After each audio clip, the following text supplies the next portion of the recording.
Good morning, good afternoon, and good evening, and welcome to Energy Speaks Back, powered by B2B Energy. My name is Paul Webb, and I'm the founder of B2B Energy, and I'm your host.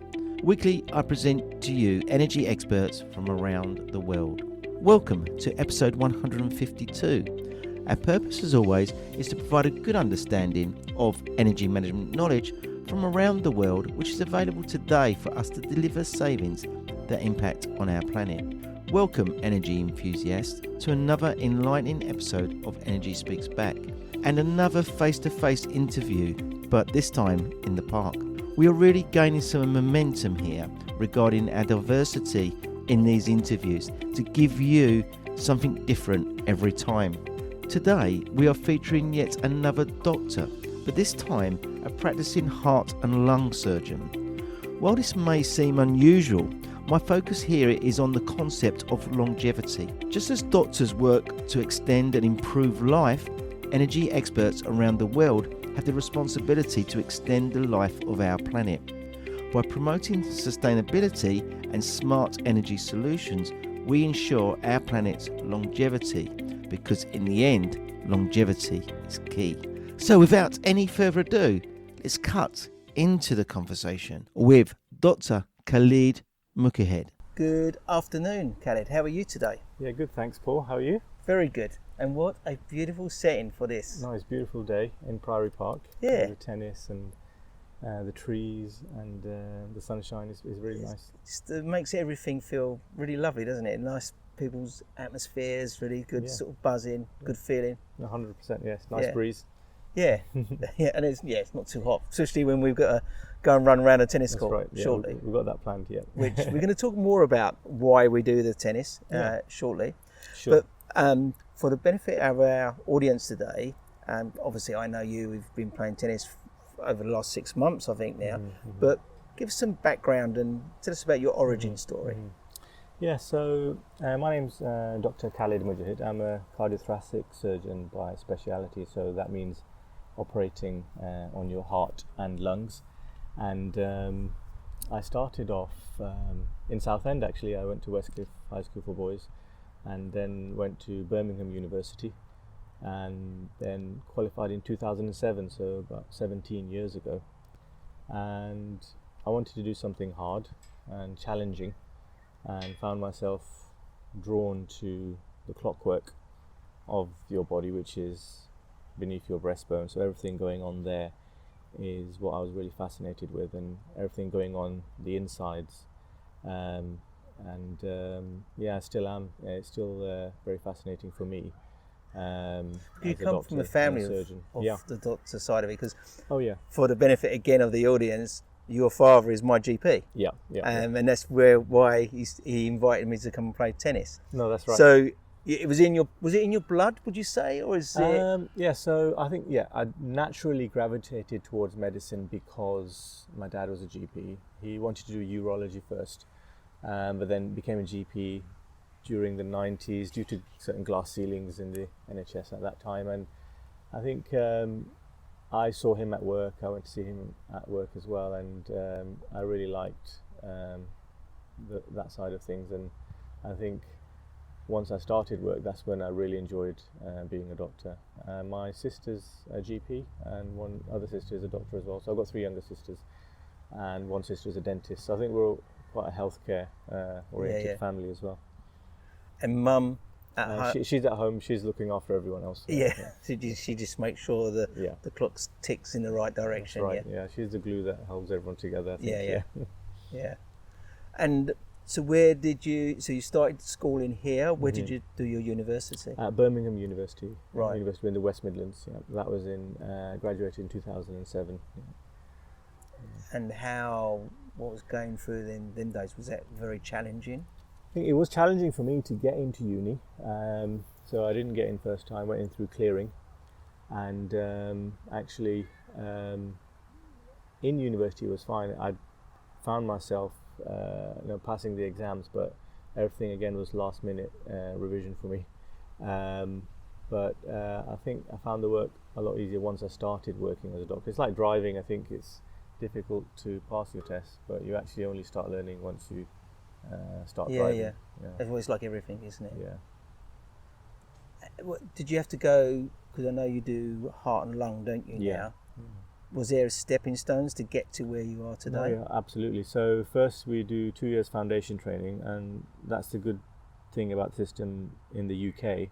Other places you enter speciality training straight away, whereas in the UK you're given a good selection of different specialities to dip your toes in, so you get a good feel of different specialities and experience in those specialities before you start specialist training. So I did diabetes, endocrine, thyroid, breast, and renal medicine, and then A&E and anaesthetic. So I got to experience all of those before I started my core surgical training. That was in Coventry, and spent 2 years there.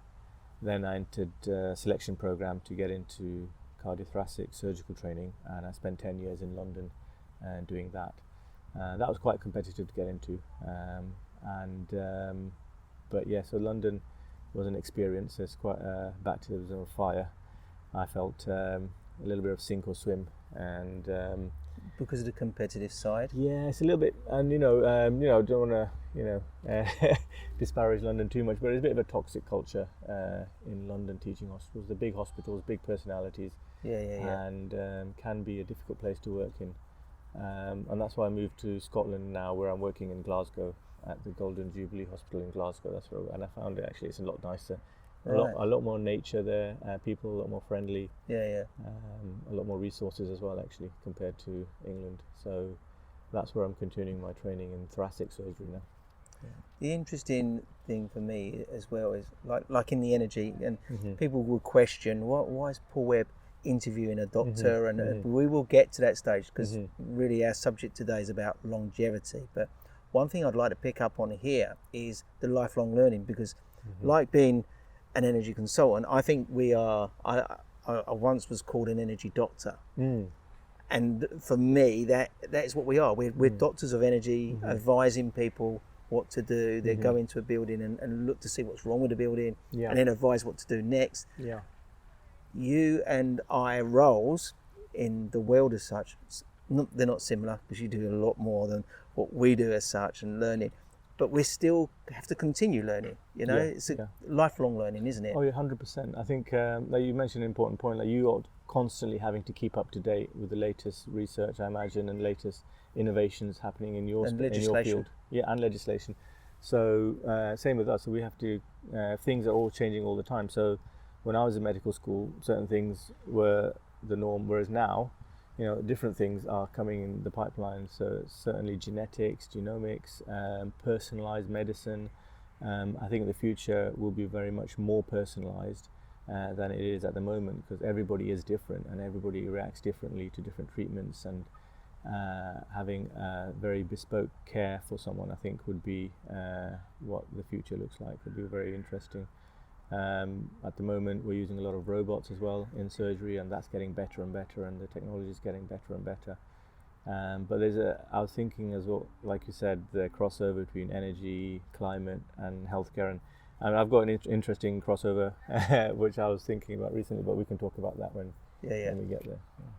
Okay, so today really for me is about the longevity side, because you've taken some steps and you've taught me a lot about the longevity.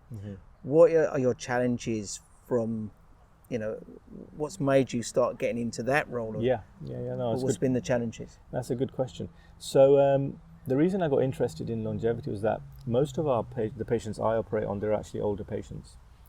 And what fascinated me was that, you have one 8-year-old who's fit and healthy, and gets through an operation, which is probably the biggest insult that your body would ever take, especially open heart surgeries. Worse. Well, it's like more than running a marathon. Your whole body goes through a marathon, whether you're ready for it or not. And our job is, with the anaesthetist, to assess whether they'll be ready for that or not. Sorry, just one sec. I just got cut off there. Can you repeat the question again? Sorry. So the challenges you're saying? Yeah, the challenges of taking what you're doing today into the longevity world. Oh yeah. And why was I interested in longevity? Yeah. So we had some patients who breathe through surgery really well, and It's more than genetics. Some people are genetically robust. So especially people in the highlands and I think other mountainous regions that you find, or if you like blue zones as well.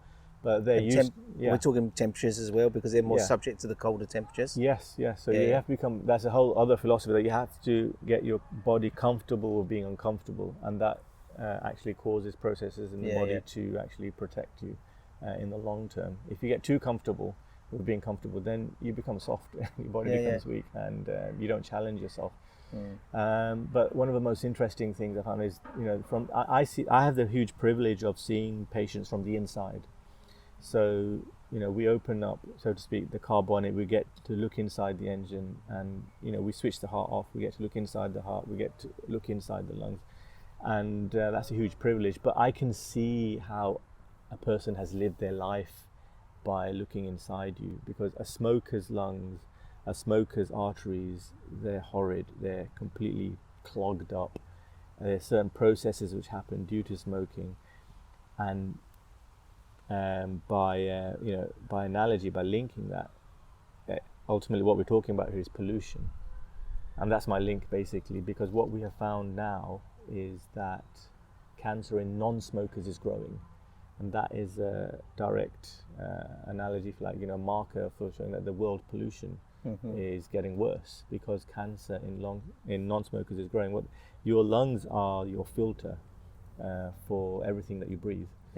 And most lung cancers happen on the right upper part of your lung, because that is the first place to hit when you take a deep breath in. The right main bronchus, your right upper lobe of the lung, is that which receives air first. Then it go to left and the other, and then the lower down in the lungs are less likely to get pollution. So if you have air filter in a car, it collects a lot of dust, you take it off, you see all this black stuff, the same thing you see in your lungs, all this soot everywhere. So back to your question, why was I interested in longevity? I was just fascinated as to see how is it that some people live long, healthy, not just long lives, but healthy lives, free from disease, and other people, are disease ridden at 60. Some of it is genetic, but some of it is lifestyle. And someone said famously that a way to think of it is that the way you think of genetics and lifestyle is to think of it like genetics loads the gun, the barrel of your gun with the bullets, but it's a lifestyle that pulls the trigger. So you can push back certain things that are going to happen to you by living a very healthy lifestyle. So, eating well, exercising regularly. That's what I was going to say. So can you correct the genetics? You can't correct it as such, but you can if you're genetic, it depends what it also, it's not just as simple as, it depends what genetics we're talking about. It depends. There's genetics and there's genetics, and there's you have certain genes which are strongly correlated with certain diseases, others which are weakly correlated, and we're still learning a lot about these. We still haven't fully unlocked these things at all.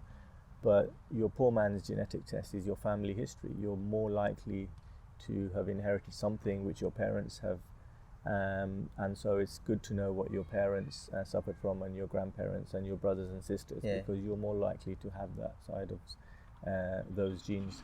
So if your father had a heart attack at a young age, or had a bypass or a stent operation at a young age, it's likely that you may have inherited that. So then if you know that, then it's more important that you change your lifestyle. So that would explain why we go through, when we go to see the doctors, he'll ask us loads of questions about the past. And then you'll see another doctor, and then he'll ask the same questions. It's just building that history up, isn't it? And understanding. It's exactly what we do as energy consultants. Sorry, I keep bringing it back to it. We review. So the principles of energy management is to do a review. That's what we do with the doctor route as well. So we review, we realign, then we reduce, and then we report. So I've got my own principles of energy management. Is there principles regarding longevity and what you're looking to do? Yeah, it's a nice acronym. You've got these 3 R's. We have acronyms as well for ourselves, but my work, I often think is a bit like antique restoration. We're peeling back the layers. We're literally peeling back the layers we cut through, and we're trying to basically bring back the function. If we're doing heart surgery, we're trying to bring back the function of the heart back to what it was before. We're resupplying if you like, your engine with a new fuel supply, if it's a bypass operation, or replacing the valves if it's a valve.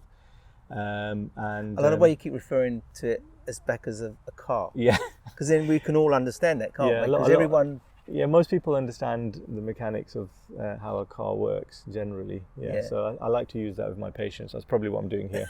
Yeah. Oh, I'm not your patient No, today. I hope not. Well, I have been your patient when you've sorted my nose out. Yeah. So tell us, so we know Khalid regarding what he does day-to-day, working in the hospital, I presume significant amount of surgery all the time, regular surgery. But then there's this other side of you regarding, tell us more about what you're doing there. Oh yeah, thanks for asking that question, because people will probably wonder what the hell I'm doing. So the other side of me, we have a clinic, basically a longevity clinic called Forewarned Health. I set up with a former patient of mine called Barry. He's the CEO. He's the big boss behind that. But basically, maybe we get to talk to him. He's into energy. You had a good chat with him the other day. We did sort of go off on a tangent, didn't we, through our conversations. So he discovered, incidentally, that he had high blood pressure, and high blood pressure is one of those things that is such a silent killer. You don't know. It just creeps in so slowly. It's like renal failure. It's one of these diseases that can affect anyone, but men make the worst patients because we never see the doctor. We don't have any reason to go and see the doctor. We also think everything's all right. It's all right. I'll be all right, and we just turn a blind eye to things. Whereas women, they may have more reasons to go visit the hospital and and the healthcare practitioners throughout their lives, as children and periods and so on and so forth. But so we discovered that he had high blood pressure and had to start him on treatment. And he felt that, you know what, I think this is important that we set up a clinic where we can check what's wrong with them before they find out what's wrong with them, i.e. catching things early. There's a great benefit in catching things early, whether it's cancer, heart disease, or anything else. At the moment in the NHS, you find out a little bit too late. The NHS at the moment is very reactive rather than proactive. And so we set up a private clinic to enable people to get themselves checked out through full blood tests, genetic tests, heart scans, echo. We're very cardiac centric, so we're heart centric. The company, if you don't mind me saying, is called Forewarned Health. No, this is the idea. www.forewarmedhealth.com with a number 4. The idea being that forewarned is forearmed. And so we set that up a few years ago, just before COVID, and it's been going well. We do a lot of kind of medical checks for people, and we've discovered actually a lot of things that, because we have time to sit with the patient for about an hour or however long it takes, and really tease through the history and listen to their concerns. So like you said, the 3 R's, I realized that what I do is I use an acronym called ICE. So when I sit with a patient, I use the ICE model of consultation. I go through their ideas, their concerns, and their expectations. Right. And that really addresses why the patients come to see me. And then we do the full, routine kind of health checks as well. We go through different sieves and take a full history, full examination, and then the relevant tests. But we found, we've helped a lot of people. We've discovered cancers, we've discovered heart disease and things which have been lurking, and we've caught them early, and we've saved lives by doing so. So that's been a great kind of benefit for the community, and it's been very satisfying for us as well. Yeah, very rewarding, isn't it? Yeah. That's the main reason why I enjoy. You're like another 3-letter word acronym that I've developed. It's called the Art of Energy Management. So it's awareness, it's the reward. So the reward we give the organisation or the ourselves. If you save someone's life, then you're really like, I feel good about that. And then there's T for training, because it's all about training, whether you're training your patient or you're training yourself. It's very key. All of this is all key. As one of the biggest messages I get over is that the energy experts that listen to this, you need to keep into them books. You need to keep learning. Don't stop. I've been in this industry 44 years, and I'm always learning. That's amazing. So we're always teaching. At the end of the day, whether we like it or not, we know or we're not, knowingly, unknowingly, we are natural leaders in that field, in your field, in my field, and people are learning. We're listening to this podcast, whether it's the receptionist, the nurse, or the technician, or the patient. We're always educating people, and they're always learning from us, and we're learning from them as well. And if just one person listens to something today and Yeah. think, oh, I'm going to check my blood pressure. Yeah, 100%. And I've been listening to different podcasts as well, and the amount of times it turns up, like I was listening to BBC World Service, even the Nike running podcast because I like running, and we hear of stories where they pick up lung cancer early. If you smoke, you're allowed to get a CT scan on the NHS, so Right. ask for a CT scan, and if they pick up you have lung cancer early, then they can treat it. It's treatable. Yeah. But it's the biggest cause of cancer in the UK, and so my mum used to suffer from the passive, because she used to work with loads of people that smoke. Is passive smoking still? Yeah, it is. It is an issue. So this is why at the moment the government is trying to push through legislation to ban smoking in public places. So, and one of the reasons of that is that passive smoking, it does increase risk of lung cancer, but not as much as actual smoking. Yeah. But if you work in a smoky environment, like in the past, that's why they banned smoking in pubs and stuff. It does increase. This is why as I said, lung cancer in non-smokers is going up because pollution worldwide is going up. Yeah. I've just come back from Asia, and I don't think I see people smoking on the streets there. It's so it's gone down. Very strict. Yeah. And I think we are. I see a guy yesterday lighting a cigarette, and I thought, oh, that looked really out of context. Yeah. Yesterday. But what's happened now is that a lot of youngsters taking up vaping. Yes, which is just as bad, isn't it? It's not as bad. So the data shows that smoking's the worst, and in order to try and get people to quit, vaping has helped because it's not as bad. It doesn't contain the tar substances, but ultimately it's not air. Air is what's best for you. It is still hot oils which you're putting into your lungs, and we have seen youngsters who've been smoking for a very long time come with conditions that can damage their lungs, and they can get this thing called a pneumothorax where it pops their lungs. So it all depends on your protoplasm, on what you're made of, and basically some people's lungs are weak and they get damaged very easily. Smoking doesn't just cause lung cancer, it causes COPD and a multitude of other problems, but ultimately it damages your lungs. So you might not get cancer, but you could be in a state where you become dependent on oxygen, you become very breathless, and easily get infections and things like that, because we only have, your lungs are little, I like to call them little bubble wraps, and that's one way to look at it, the little pockets of air, and we only have so many of them. If we destroy them with certain things, then it doesn't really recover. That's the thing. The other ones kind of expand to fill their spaces, but they can cause other problems. So we still don't know the long-term data on vaping, but I would discourage any non-vapor. But it's so popular because they are flavored and it looks cool, and it's but they look like dragons when they take the thing. But ultimately it does. As someone who's who wants to be an athlete or someone who wants to be fit, it will affect your respiration, because ultimately what you're doing is you're affecting the diffusion of oxygen through the membrane into your bloodstream, and that's something that you want to have.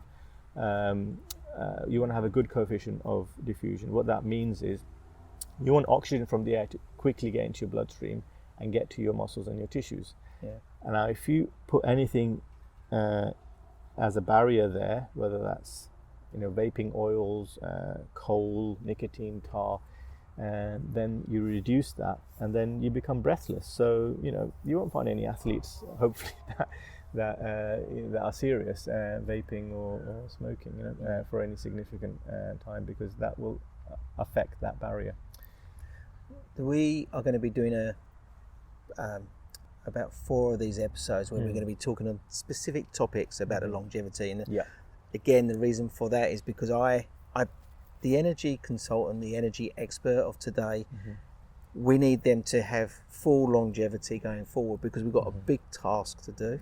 I've written a book about sustainability in the person, and it's important that we develop good, healthy energy experts. That's sort of one of my parts of what I try to teach as such. And going forward, we've got this task to deliver many years to save our planet, you know, through energy management, sustainability, etc., etc.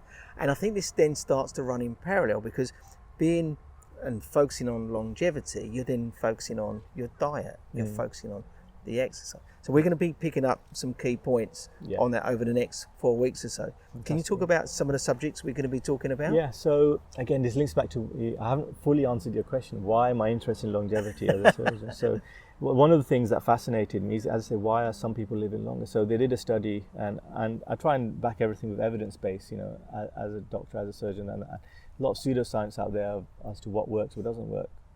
So it's important to cut through that and look at what actually works. And what fascinates me, for example, is that there's a tribe in Bolivia which have the most elastic arteries in the world. And I said, why is that? Because I'm interested in arteries. Why do some arteries flare up, why some don't?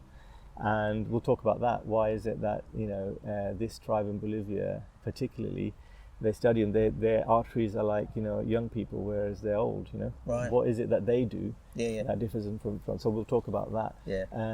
But there's a lot of, it's very popular now, the whole longevity topic, longevity medicine itself is trying to, you know, and functional medicine, and it's all kind of come into the fore in the past couple of years. But we'll be talking about the foods that you should eat, but when I look at longevity, I break down your body into systems, into each different components, because it's not one thing. So I'll talk about longevity, ultimately looking at health of all those different systems. So we'll look at the longevity of the brain, and how to measure brain health, your eyes, your teeth. So we'll go from top to bottom. We've talked about lungs already, but we can measure your lung health. How are we going to keep your lungs healthy?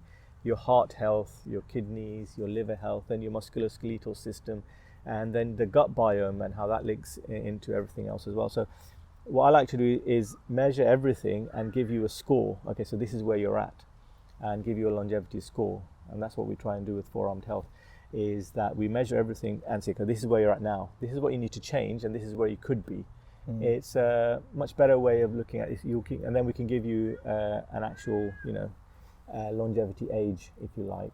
It's better than what you get at the gym, where it gives you a metabolic age. That's a very average test. That just looks at your basal metabolic rate and stuff like that. But this is much more sophisticated, and lots of other people have got their own algorithms of how they give you a score, if you like, a longevity score. But that's what we'll try and talk about. And then we're going to be talking about your diets and things like that. Yeah, 100%. So basically, you know, your diet is very, very important for you know, maintaining your heart health and your brain health and everything else, and linking that with the gut biome. For example, you know, foods that are high in color have lots of different food sources, are balanced with carbohydrates and legumes and proteins and fats and everything. The research now has gone round so that now full fat milk, butter, eggs, they're fine for you, everything in moderation, you know. Whereas previously people thought don't eat butter. Oh, you can eat butter. Don't eat margarine. Don't. It's. I think. Do you not think sometimes the industry is a bit complex and confusing? Yeah, the thing is, because it's conflicting all the time. Yeah, there's lots of.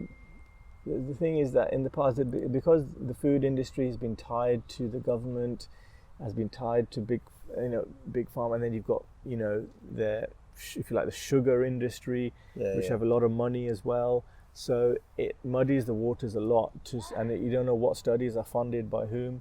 That I think, you know, having a wholesome diet can get problematic, and especially if you go to a shop now or a corner food, if you want to quickly get some food, there are not very many healthy options out there for you. No. And what we try and do, because a lot of our clients are taxi drivers, and we actually specifically looking after them and say, look, you know, we need to give you some healthy options, because sitting in a car all day and driving can be going from A to B and pulling into a garage or whatever. There's plenty of chocolate there, isn't there? Yeah, exactly. There's a lot of fast food, but not many healthy options. And the healthy options end up being more expensive, and you're not tempted to do that. I struggle sometimes being a vegetarian.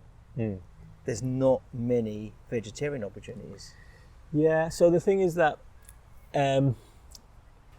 so if you want to live long, you could have a slightly a restricted calorific diet, and if you want a healthy heart, you could try it for the vegetarian option, but then you would actually be cutting out you're reducing like vitamin A, D and K, E and K, and so I include fish in my so fish. I do eat. No, fish is fantastic, especially fish oils are so good for you. Yeah. But you may consequently then suffer with slightly weaker bones and muscles. Right. So it's getting the right balance. I think personally, But what if I drink a lot of milk? I'm not vegan. Yeah, you could. So vegan would. Might be a bit controversial, but vegan would be a very difficult diet. If you want a strong, healthy body in your old age that's not prone to breaking, then it's much more difficult to do that with vegan. You would have to accept, okay, for ethical reasons, if you want to be a vegan, then absolutely fine. Then you can try and take your, essential vitamin. It all goes back to the balance of things, doesn't it? Yeah. Everything in moderation. Yeah. That's what my dad always used to say. Yeah. Everything in moderation. That's what we need. 100%. In everything you do. Yeah, no, I agree. So let's talk about just touch on tennis, because obviously we met about 6 months ago regarding the tennis. Well, we met on a networking thing through a close friend, and obviously I knew your dad. And then we started playing tennis. And the reason why you promote tennis. So racket sports, all racket sports have proven that actually you live longer if you play racket sports. So they've done cohort studies and show that people who play racket sports on a regular basis end up living longer. And there may be many reasons for that, but one of the reasons it's just cardiovascular fitness, but there's something about that hand-eye coordination and that brain-eye and arm coordination that you get with table tennis, with squash and badminton, that is beneficial for us. And your muscles are actually neurochemical factories. They secrete neurotransmitter, noradrenaline, and these are actually important for brain health. And the other part of my life, which I haven't talked to you about, but I'll just put it out there, is that I was diagnosed with ADHD 4 years ago, and so that's one of the reasons I'm very much interested in the brain health side of things, in mental health. But it's also why I'm doing other things, because people with ADHD are often more creative. They often think outside the box, and they can come up with unique, different solutions to problems that have not been thought of hitherto. Yeah. Brilliant. Well, I'm really looking forward to the ongoing conversations. But before we go from there, I always put, and you're going to get to know this over the next 4 episodes, I always put my interviewees on the spot. I don't know, have you listened to any of my stuff? Not yet. The answer to there's a bit of a smile there. You've been listening to extracts. So, at this stage in the interview, I'd like to put you on the spot, and I'd like to say, is there anything you can give back to our industry, to the energy experts, to anyone who's listening today? Is there any advice you can give to them as a takeaway? About health or energy, or just health? Health, yeah. So any advice to them? I'd say. So you put me on the spot now. I think the most important thing, if I had to pick one thing, the most important thing, I'd call it movement. Right. Because exercise itself has certain bad connotations. It has, PE and and pain and when you think of exercise, think of hard work. But if you think of movement, it's not so bad. And I would encourage everybody to move more. Right. And the steps on your phone can help do that, because that tells you how much you're moving. Yeah. But just go out and go for a walk if you don't feel like exercising. But if you've moved more, then that will help your longevity, and that will help your brain and everything. But if you don't move, if you remain sedentary, that's when start problems. That's when the joints start creaking, and that's when problems arise. So I know when we've talked about this before, you've always mentioned to me about just maintaining your strength in your body, and if you can't do nothing, you do get up and walk or whatever. But maintaining that strength, because when we fall over, and that's a good question. That's a good point you mentioned now. So there's 2 camps, isn't there, in exercise? One is all about heart health and cardiovascular, and the other. So you got your people who are running and then not doing weights, and then you have people who are just going on the weights. And I think a hybrid approach is important, but strength is so important. So I have a strength coach, a personal coach who I use, and the model we use is the starting strength model. where we see exercise as medicine, and we give we need to give the muscles what we call the minimum effective dose to grow. Our philosophy is that we go for a heavy weight but low repetitions. And that gives the muscle just enough stimulus to grow without causing pain and injury. And using the correct technique, this has been transformational for me. I found myself growing stronger, lifting heavier, and also looking better. But that's not why we do it. But it's a natural consequence of what we do, and remaining free from injury. As you age, every year you lose 1% muscle mass, especially after you're at peak muscle mass about 28, but after the age of 40 things start going downhill. So you need to build up a bank of muscle and tissue and everything. You will still you'll still grow even if you're approaching it late. So it's never too late to start exercising. But I think a hybrid approach is very important. And gone are the days of no pain, no gain, and delayed onset muscle soreness. So I mean, people in the gym still going to fatigue, where they're pushing too hard, doing as many reps as possible, but then they can't function the next day because they're in pain. So I think a better philosophy is just do a little bit, but lift heavy, so you give stimulus to the muscles, but then the next day you can still lift because you haven't broken anything. You haven't fatigued the muscle too much. You haven't ripped it. Exactly. You don't need to rip it. That's the thing. You just need to give it what we call the minimum effective dose and stimulus to grow, so that over the week you've actually lifted more than if you went really hard one day. And I know your dad doesn't do the weight training such, but he plays tennis. He drags us. I can assure he's on the phone to me every day. Well, you playing tonight? You playing tonight? And I feel amazing. And the eye to ball sort of hand-eye coordination. I think it's amazing, because first couple of days of playing, I play tennis, but it just gets better, and you get better and better and better. And I've had a month off because of my arm and been away. But I feel as though it's still improved. That's a great point you make, and I'm a great believer in this, that neurons that fire together wire together. And this is we're beginning to understand the neural circuits in the brain more and more now, and this fascinates me. So that the more you practice something, the better you get, and that means that it comes with electronics and circuitry so that the circuits in the brain get reinforced and they get better and better the more you do it. So this is how you can still learn to juggle and other things, and as you get older, that all actually helps your mental health and your executive function. It helps you focus. So doing balanced activities reinforces connections between the cerebellum and the back of the brain and the prefrontal cortex at the front of the brain. So that can really help things. Brushing with your left hand, skateboarding. You mentioned that yesterday. And all these other skills that we can try and do will actually. And do you practice things like that? Yeah, I try to. Do you play tennis sometimes with your left hand, don't you? Yeah. So I found myself more ambidextrous. So I do that in surgery as well. So I'll take a stitch I'm very comfortable with my left hand. Right. But the more you do it, the better you get. I know some people would probably not like that, but they know, how dare you? But no, you have to basically. It's good to get out of trouble in certain situations where you can't take a stitch with right hand. You can just take it with the left hand. And if you've got that confidence, if you've got the ability to do it, then you should do it. Wow. Yeah. That's amazing. Khalid, I'd like to say thank you very much for today. It's been, the sun's still perfect, and we're about to go and play tennis, which I'm really looking forward to. That's the highlight of my evening. It was a draw yesterday, wasn't it? So we need to... I would debate that, because I didn't beat you with two guys, but let's we'll put that one on hold. But you did beat me about a month ago, so I've improved, haven't I? No, you have got better. You've been practicing.